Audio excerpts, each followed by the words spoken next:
When you first met Dad, when was that, and what were your first impression?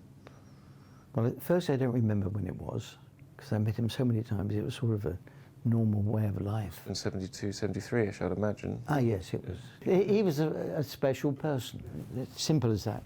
You can't say, well, yes, he was like, if you like, Prost or like Santara. He was different. You can't get people to act like him, because it's just come natural to him.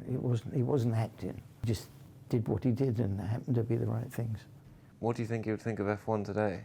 Your dad wouldn't fit in. No, certainly wouldn't.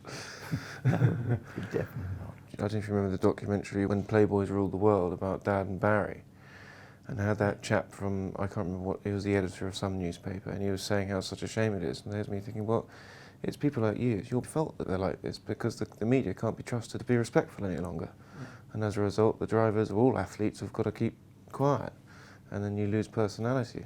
And even the media today act in a completely different way to what they used to act. They used to be able to write what they thought, and now I think most of them write what they're told. For you, what's been the most exciting era of F1, the best, if you had to choose a decade? Those days when your dad was around racing. Yeah. By far, far, far. And it's a great shame that the people today, the public, and the people that are currently involved in Formula One wasn't around those days to see the big differences. And the problem is with the broadcasters and people today don't want to show this so much, is because people will compare them to today and maybe not watch today.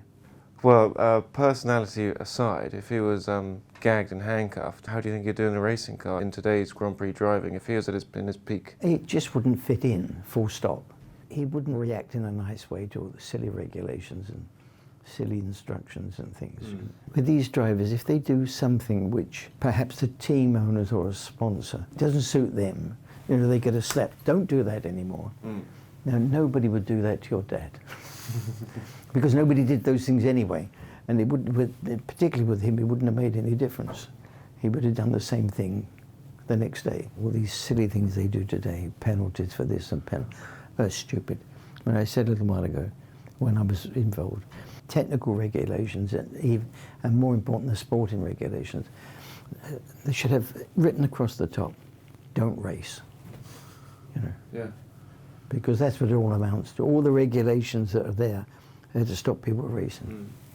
But when you're driving, you don't ever think of an accident. No. You think other people can have one. Yeah. You know, when I was driving, I was happy when somebody they were in front of me, had an accident.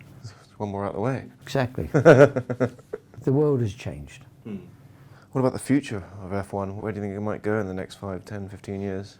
What does it really rely on, Formula One? You need to have the support of the public to watch television, and therefore the TV companies will pay for the rights. Yep. It needs for promoters to be able to promote the event in a way that will attract the public. Really, all types of sports have changed from the 80s. I mean, those days, really the most important thing wasn't the finance. It was really to do a good job. All the race drivers are something, your dad in particular, are personalities. And people want to be involved and see personalities. And today the drivers can't be that. I mean, with Lewis even, although he's sort of a bit more free, he's still very limited to what he can do. Who do you think's the best driver on the grid now? Secondly, who's been the best driver overall and why? Well, I mean, I suppose you'd have to say the best driver on the grid today is the guy that's won more races. Lewis. But I mean, both. Well, we don't know how good Fernando Alonso is today. What would he be like if he was driving Lewis's car? Yeah, exactly. In fact, there's one or two other guys that you'd say, what would they be like in Lewis's car? I think Max Verstappen might be one of the most talented drivers we've ever seen, ever.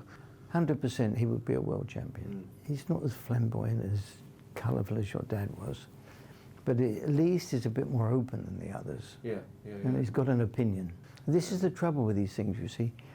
People that are racing anything a little bit below Formula One never get the recognition and credit they deserve.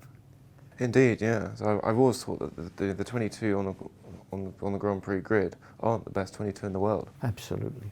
Miss World isn't the best looking girl in the world. No. It just happens to be an opportunity. Right place, right time, right checkbook. Yeah. Greatest driver of all time? Very, very difficult. Depends on when and what car they had and what support they had. And I think if you said to me, well, you've got to answer the question, I'd say Prost. Prost, really? Interesting. Because he had competition in the team. He never had a lot of help. And, you know, when the lights went out, he was on his own and he was racing. Today, these guys are getting so much information that they don't have to think. I tell you, the good thing that happened for James, really, was the guy that he was with Alexander Hesketh, also a character. So they got up to all sorts of mischief together and didn't give a damn for anybody and just got on with what they thought the right thing to do was. And that's what helped him and made him, I think it made him confident. So what was he like to be around at a Grand Prix? You know, obviously, I imagine before the race he was very tense and very focused. He was confident enough to know he could succeed and do whatever he was doing. And I think so he made him much more relaxed. Did you or anyone else think that he was going to turn into something special? You could see that his intentions were to win. Yeah. And that's all you need. He was very When you get a guy that's prepared to do that without any question marks, you've got to know he's going to get the job done.